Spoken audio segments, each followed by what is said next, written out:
దేవుడిచ్చినటువంటి దేహం దేవుని యొక్క ఆలయం. ఈ ఆలయాన్ని మనం ఎలాగ నలగొట్టుకోవాలి?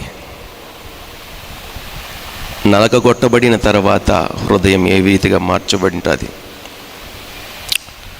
పైనున్నటువంటి కనిపించేటటువంటి ఈ దేహం నలగొట్టబడితేనే ఆంతర్య పురుషుడు బలపరచబడుతూ వస్తాడు. ఆంతర్యాన్ని నివసించేటటువంటి యేసుక్రీస్తు ప్రభువారు ఆయన ఆనందిస్తూ ఉంటాడు. ఎందుకు అనంటే,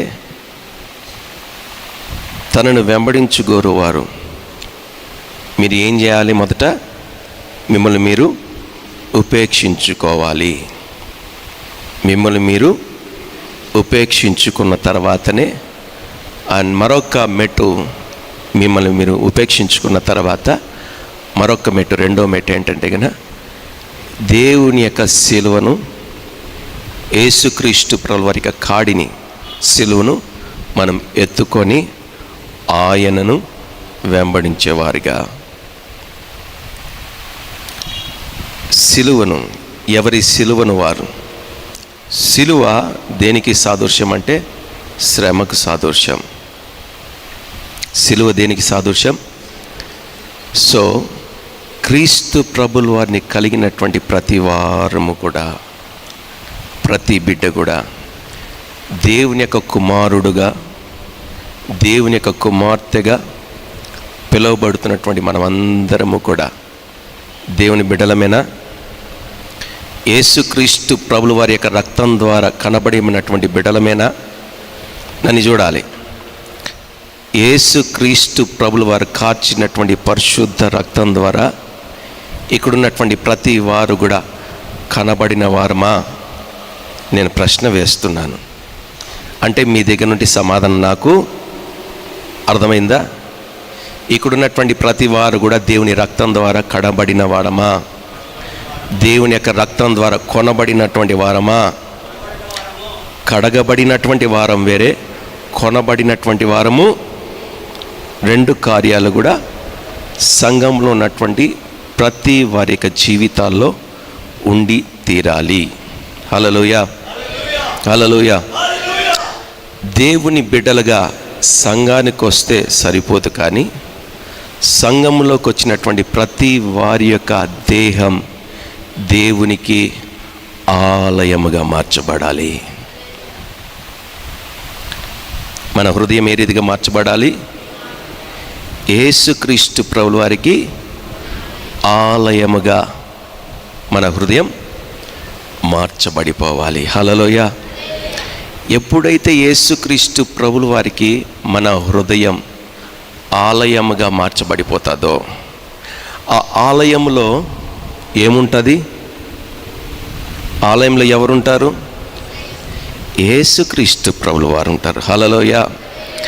ఆయన ఎన్నిక చేసుకున్నటువంటి ఆయన యొక్క ఆలయం, ఆయన నివాసం మానవుని యొక్క హృదయం అయితే, ఆ హృదయంలో దేవుడు ఖాళీగా పెట్టడు, కానీ దాన్ని శుభ్రపరిచిన తర్వాత, దానిని కొనుక్కున్న తర్వాత, దాన్ని పవిత్రపరిచిన తర్వాత అందులో యేసుక్రీస్తు ప్రభుల వారు నివాసం ఉండటానికి దేవుడు ఇష్టపడతాడు. హల్లెలూయా. నా ప్రియమైనటువంటి దేవుని బిడ్డలారా, ఈ గత జీవితంలో మనం మన జీవితంలో మనకు వెనక్కి వెళ్తే, గతించినటువంటి దినములు, మాసాలు, వారాలు, సంవత్సరాలు. ఇప్పుడు నా వయసు 42 సంవత్సరాలు. 42 సంవత్సరాలు వెనక్కి నేను వెళితే ఎన్ని పర్యాయాలు, ఎన్ని సందర్భాలలో, ఎన్ని పరిస్థితులలో నా యేసుక్రీస్తు ప్రభువుని చేర్చుకొని తిరిగి నేనే గెంటేసిన సందర్భాలు లేకపోలేదు. నా మాటలు అర్థమవుతుందా? యేసుక్రీస్తు ప్రభువుని నేను ఆహ్వానిస్తాను. యేసుక్రీస్తు ప్రభువుని నా హృదయంలో చేర్చుకుంటాను. నా పాపాలన్నీ ఒప్పుకుంటాను. నా పాపాలన్నీ ఒప్పుకొని విడిచిపెట్టి యేసుక్రీస్తు ప్రభువు వారి దగ్గర తన రక్తం ద్వారా పాప క్షమాపణ నేను వేడుకొని, బ్రతిమాలుకొని, విజ్ఞాపన చేసి, ఉపవాసాలుండి, కన్నీరు కార్చి, రోదించి, యేసుక్రీస్తు ప్రభుల వారి దగ్గర ఆయన పాదాలు పట్టుకొని, నా పాపములు క్షమించు ప్రభువా అని దేవుని దగ్గర వేడుకున్న తర్వాత యేసుక్రీస్తు ప్రభుల వారు కనికరపడి, నేను చేసినటువంటి ప్రతి తప్పితాలని కూడా నా యేసయ్య తన పరిశుద్ధమైనటువంటి రక్తం ద్వారా కడిగి శుద్ధీకరించిన తర్వాత అందులో యేసయ్యని నేను ఆహ్వానిస్తే ఆయన నివాసం ఉంటాడు.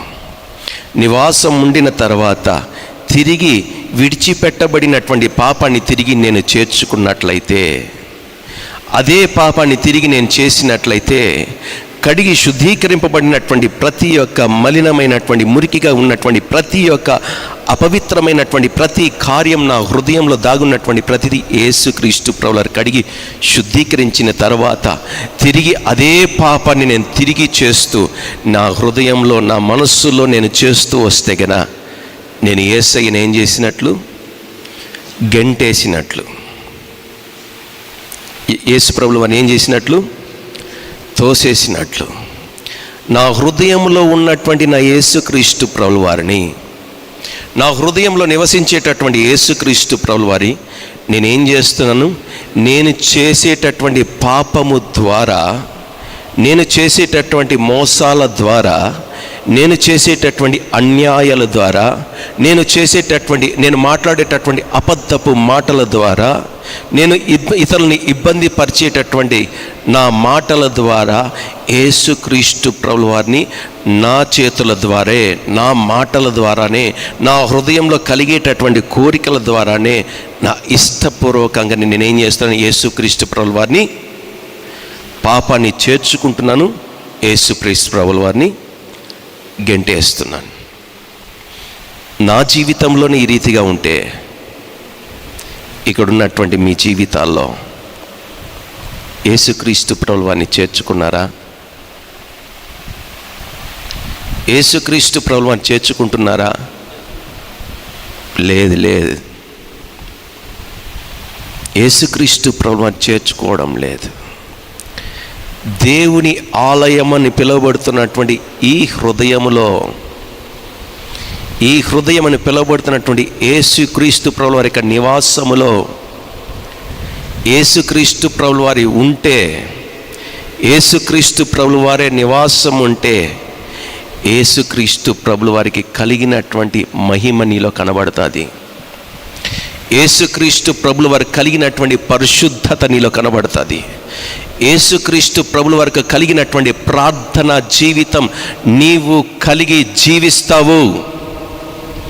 యేసుక్రీస్తు ప్రభువు వారు నీలో నివాసం ఉంటే, యేసుక్రీస్తు ప్రభువు వారు కలిగినటువంటి క్షమాగుణం, ప్రేమ, సాత్వికం, తగ్గింపు. ఎంతవరకు తగ్గింపు తెలుసా? పరలోకంలో అత్యున్నత సింహాసనం మీద ఆసీనుడైనటువంటి నా ప్రియ పరలోకపు తండ్రి ఒక మనుషుని కొరకు, వాని పాపముల కొరకు భూమి అని చెప్పబడినటువంటి ఈ భూమి మీదకి రావడానికి యేసయ్య అంతగా తగ్గించుకునేశాడు. యేసుక్రీస్తు ప్రభువు అంతగా తగ్గించుకున్నాడు. అంటే ఎంతగా తెలుసా? మన పరిశుద్ధ గ్రంథంలో చూసినట్లయితే తన దగ్గర శిష్యరికం చేస్తున్నటువంటి దేవుని యొక్క శిష్యుల యొక్క పాదాల్ని శుభ్రపరిచేటంత వరకు కూడా.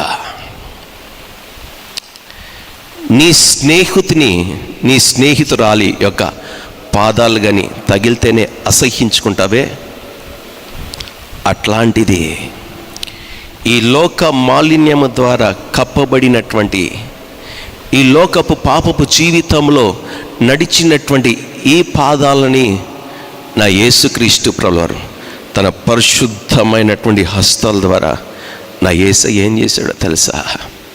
నా యేసయ్య నీళ్లను తీసుకొని, తన మీద ఉన్నటువంటి బట్టను తీసుకొని నీళ్ళతో కడుగుతూ తన దగ్గర ఉన్నటువంటి బట్టని తీసి శుభ్రపరుస్తూ వస్తున్నాడు. నా యేసయ్య శుభ్రపరుస్తూ వస్తున్నాడు. అంటే మలినమైనటువంటి ప్రతి ఒక్కటి కూడా నీలో శుభ్రపరచబడుతూ వస్తుంది. హల్లెలూయా, హల్లెలూయా. ఎప్పుడు శుభ్రపరచబడుతూ వస్తుందో తెలుసా? యేసు క్రీస్తు ప్రభుల వారు ఆనాడు తన యొక్క శిష్యుల యొక్క పాదాలని నీటి ద్వారా ఏ రీతిగా అయితే కడిగాడో అదే రీతిగా ఈరోజు కూడా వాక్యం అని పిలువబడుతున్నటువంటి నీటి ద్వారా నేను కడగాలని ఆయన దగ్గర శిష్యులుగా ఉండేటటువంటి ప్రతి వారి యొక్క పాదాలు తుడిచిన రీతిగా నీ ప్రతి ఒక్క పాపాన్ని నా యేసుక్రీస్తు ప్రభువు వారు కడిగి శుద్ధీకరించేస్తాడు. హల్లెలూయా, హల్లెలూయా. నా ప్రియమైనటువంటి దేవుని బిడ్డలారా, నా ప్రియమైనటువంటి దేవుని యొక్క సంగమా, దేవుని యొక్క కుమారులుగా కుమార్తెలుగా పిలువబడుతున్నటువంటి మనమందరము కూడా, దేవుని సంఘంలో నివసిస్తున్నటువంటి మనమందరము కూడా మన జీవితంలో ఇట్టి కార్యం మనం కలిగి జీవిస్తున్నామా లేదా అనేది ఒక ప్రశ్నార్థకంగా మిగిలిపోతూ ఉంటుంది. మనం అనుకుంటున్నాం ఉదయకాలపు వాట్సాప్ కాల్ ద్వారా 4ంటికి మేము ప్రార్థనలో పాల్గొంటున్నాం. ప్రతి ఉదయం అక్కగారైనటువంటి రాజక్క ద్వారా 3ంటికే ఫోన్ కాల్ ద్వారా మేము లేచి దేవుని స్తుతిస్తున్నాం. అయితే మీరు చేసేటటువంటి ప్రార్థన, మీరు చేసేటటువంటి విజ్ఞాపన, మీరు చేసేటటువంటి ఉపవాసం, మీరు చేసేటటువంటి ప్రతి మొర, మీరు చేసేటటువంటి ప్రతి ప్రార్థన మీ జీవితాల్ని స్థిరపరచడం లేదు. మన జీవితాలకి సరిపోవడం లేదు. మనం చేసేటటువంటి ప్రార్థన సరిపోవడం లేదు. నా ప్రియమైనటువంటి దేవుని సంగమా, దేవుని బిడ్డలారా, జాగ్రత్తగా విందాం. మనం చేసేటటువంటి ప్రార్థన ఎవరికి చేస్తున్నాం? ఎవరికి చేస్తున్నాం? మీరు మెలకుగా ఉన్నారా, నిద్రపోతున్నారా నాకు తెలియాలి. మీరు చేసేటటువంటి ప్రతిదినము చేసేటటువంటి ప్రార్థన, అసలు ప్రార్థన చేస్తున్నారా? సంగమా, మీరు ప్రార్థన చేస్తున్నారా? ప్రతి దినము మీరు ప్రార్థన చేస్తున్నారా? ఒక్కసారి మీరు చేతులు ఎత్తరా. ఎవరెవరు ప్రార్థన చేస్తున్నారో నేను చూడను కానీ నా పరమ తండ్రి అయినటువంటి యేసుక్రీస్తు ప్రభువు వారు చూస్తున్నారు. హల్లెలూయా, హల్లెలూయా. మీరు చేసేటటువంటి ప్రార్థన ఎవరికి అంగీకారంగా ఉండాలి? ఎవరికి వినబడాలి? ఎవరు చూడాలి? మనము క్రైస్తవులుగా చేసేటటువంటి ప్రార్థనలు యేసుక్రీస్తు ప్రభువు వారికి ఒక్కొక్కసార్లు అంగీకారంగా ఉండవు. అన్ని ప్రార్థనలు యేసుక్రీస్తు ప్రభువు వారు వింటారా? వినడు తల్లి. అయ్యా, యేసుక్రీస్తు ప్రభువు వారు అన్ని ప్రార్థనలు దేవుడు వినడు. ఎందుకో తెలుసా? కొన్ని ప్రార్థనలు ఏ రీతిగా ఉంటాయి అంటే గన మూర్ఖపు ప్రార్థనలు ఉంటాయి. ఉదాహరణకు, సమస్య ఏదైనా విపరీతంగా నీ మీదకి వచ్చి పడిపోయింది. ఓ పెద్ద తుఫాను వలె, ఒక పెద్ద కొండ వలె, ఇంకా ఎవరు తీర్చలేనటువంటిది. నీ యొక్క శతవిధాలుగా ప్రయత్నం చేసిన అందులో నుండి నువ్వు బయటికి రాలేకపోయావు. అటువంటి సందర్భాలలో నువ్వేం చేస్తుంటావో తెలుసా? దీనికి శవనం ఏమని ఆలోచిస్తుంటావో తెలుసా? నాకు ఇక మరణమే, నాకిక మరణం ఉంటే మరణిస్తే చాలు అని అనుకుంటూ ఉంటావు. నా ప్రియమైనటువంటి దేవుని బిడ్డలారా, నువ్వు మరణించాలని ప్రార్థన చేసేటటువంటి ప్రార్థన దేవుడు ఆలకిస్తాడా? చెప్పండి. ఆ ప్రార్థన కూడా కొన్ని పర్యాలు కొంతమంది ఏం చేస్తారో తెలుసా? ఆ నెపం ఎవరి మీద రాకుండా ఉండడానికి, వారి మీద ఉండకుండా ఉండడానికి వారు ఏం ప్రార్థన చేస్తారో తెలుసా? ప్రభువా యేసయ్యా, ఈ యొక్క శ్రమని, ఇబ్బందిని ఈ కష్టాన్ని, వేదన్ని, ఈ అవమానాల్ని, ఇవన్నీ కూడా నాకు తట్టుకునేటటువంటి శక్తి, దీనిలో నుండి బయటపడేటటువంటి ఉపశమనం నాకు లేదని నీ సొంత ప్రార్థనలను చేస్తుంటావు. నీ సొంత ఆలోచనలతో చేసేటటువంటి ప్రార్థన ఇవి. అటువంటి ప్రార్థనలు నా యేసయ్య వినడు. అయితే దావీదు గారి యొక్క జీవితం ఇజ్రాయేలు ప్రజలకి రెండో రాజుగా నియమించబడినటువంటి, అభిషేకించబడినటువంటి, దేవుని చేత అభిషేకించబడినటువంటి దావీదు గారి యొక్క జీవితంలో మొట్టమొదటిగా తన యొక్క జీవితంలో తను ఎక్కడ గడుపుతూ వచ్చాడు? యేసుక్రీస్తు ప్రభుల వారి దగ్గర గడుపుతూ వచ్చాడు. దావీదు గారు అభిషేకం పొందక ముందు వరకు కూడా, ఆ క్షణం ముందు వరకు కూడా ఆయన తన కుటుంబీకులకు తప్ప మరి ఎవరికైనా తెలుసా? నా ప్రియమైనటువంటి దేవుని బిడ్డలారా, దావీదు గారి యొక్క జీవితంలో ఒక రహస్యం ఉంది. దావీదునటువంటిది అది ఏదో తెలుసా? దేవుణ్ణి ఆరాధించడం, దేవుణ్ణి స్తుతించడం, దేవునికి మొరపెట్టడం ఆయన అలవాటు చేసుకున్నటువంటి కార్యం. అది బాహ్య ప్రపంచానికి తెలియనటువంటి కార్యం. నా ప్రియమైనటువంటి దేవుని బిడ్డలారా, ఇక్కడ గమనించండి, దావీదు గారి యొక్క జీవితంలో మనం చూసినట్లయితే మొట్టమొదటిగానే ఆయన గొల్యాతును వెళ్ళి ఆయనను పడగొట్టలేదు. మొట్టమొదటిగా దావీదు గారు మొదటిగా వెళ్ళి ఎక్కడ పని చేశాడు? గొల్యాతుని పడగొట్టడానికి ప్రయత్నం చేశాడా? నా ప్రియమైనటువంటి దేవుని బిడ్డలరా, గొల్యాతుని ఓడించక మునుపు, అంటే బాహ్య ప్రపంచానికి తెలియక మునుపు, బాహ్య ప్రపంచంలో శత్రువైనటువంటి సాతాన్ని ఓడించడానికి, వాని హతమార్చడానికి, వాని నాశనం చేయడానికి మొట్టమొదటిగా బాహ్యంగా ఉన్నటువంటి ఈ యొక్క ప్రపంచానికి తెలియకుండా దావీదు భక్తుడు ఏమి చేశాడో తెలుసా? రహస్యంగా ఉన్నటువంటి యేసుక్రీస్తు ప్రభుల వారి దగ్గర, ఆయన దగ్గర మొరపెట్టడం, ఆయన దగ్గర గడపడం, ఆయనను గణపరచడం, ఆయన స్తుతించడం ఆయన అక్కడ ప్రారంభిస్తూ వచ్చాడు. హల్లెలూయా. అంటే తనకు తానుగా వ్యక్తిగతమైనటువంటి సమయం యేసుక్రీస్తు ప్రభుల వారికి ఆయనకు మధ్యన వాళ్ళు కలిగి ఉన్నారు.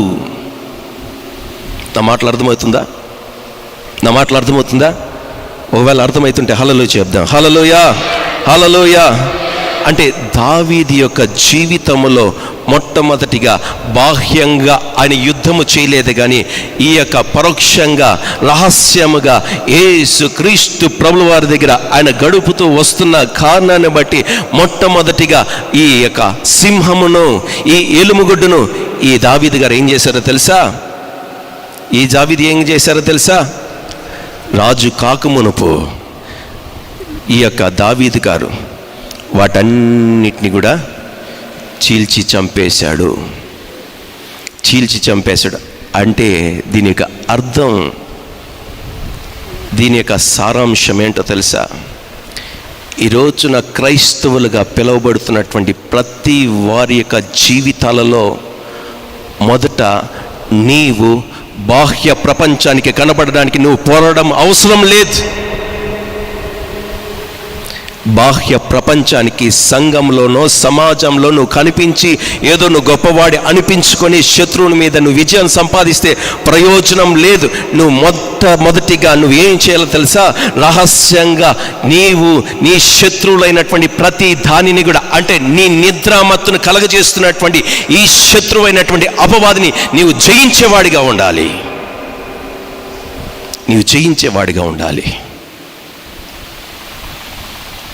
రహస్యమందు చూస్తున్నటువంటి నీ తండ్రి, రహస్యమందున్నటువంటి నీ తండ్రి, ఆయనకు నువ్వు రహస్యంగా ఏం చేయాలి? ప్రార్థన చేసేవాడిగా నీవు ఉండాలి. రహస్యమందు ఉన్నటువంటి నీ తండ్రికి పరమందున యేసయ్య భూమి మీద నీవు ఇతరులకు కనబడే రీతిగా కాకుండా నీ యొక్క ప్రార్థన జీవితం ఇతరులకు కనిపించినటువంటి రీతిగా కాకుండా, కనబడేటట్లు కాకుండా నీ ప్రార్థన జీవితం రహస్యంగా ఉండాలి. రహస్యంగా ఉండాలి. ఇతరులకు కనపడేటట్లుగా నువ్వు చేయొద్దు. మొదట ఇక్కడ గెలువు, నువ్వు ఇక్కడ సింహాన్ని నువ్వు గెలువు, ఇక్కడ నువ్వు ఎలుగుబంటిని గెలువు. ఆ తర్వాత నా యేసుక్రీస్తు ప్రభువును, ఈ లోకనాథుడైనటువంటి శత్రువైనటువంటి ఈ సాతానుని జయించుటకు దేవుడు, వాడు ఎంతటి బలాఢ్యుడైనా, ఈ లోకంలో ఎంత శక్తిమంతుడైనా కానీ, ఈ లోకమే వాడిని చూసి జడుచుకున్నా సరే, నా యేసుక్రీస్తు ప్రభువు వారు చిన్నవాడైనటువంటి దావీదు గారిని నిలబెట్టుకొని ఒకే ఒక ఒడిసెల రాయితో, ఒకే ఒక రాయితో నా యేసుక్రీస్తు ప్రభువు వారు ఈ బాహ్య ప్రపంచంలో ఎవరు కూడా జయించలేనటువంటి శక్తి, ఆ అభిషేకం, ఆ యొక్క కృప